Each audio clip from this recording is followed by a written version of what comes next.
Let's think for a second about taking the time that we need for the things that are really important. I want to share a story with you, and it's a story that really gives us something to think about.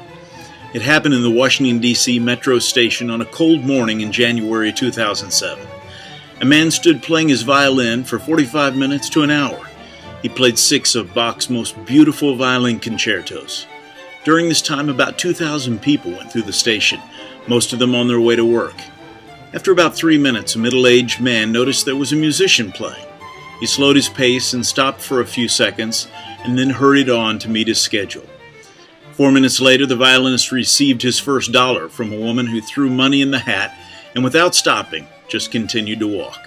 After 45 minutes of continuous playing, only 6 people had stopped to listen for just a short while. About 20 gave money, but continued to walk at their normal pace. The man collected a total of $32.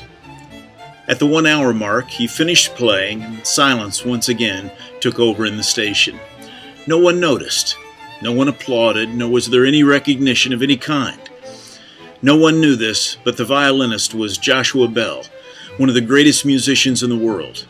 He played some of the most difficult and intricate violin pieces ever written, on a violin worth $3.5 million.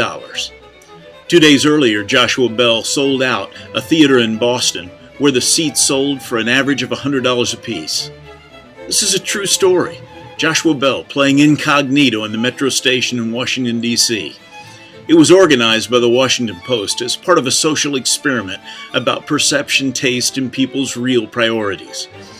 The questions raised, among many others, do we truly recognize beauty when we see it?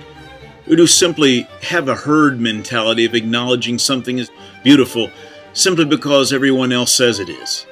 One possible conclusion that you could reach from an experiment like this is that in our culture, while we easily recognize fame or the famous or what's popular, most people simply don't take the time to notice true beauty unless it's pointed out to them.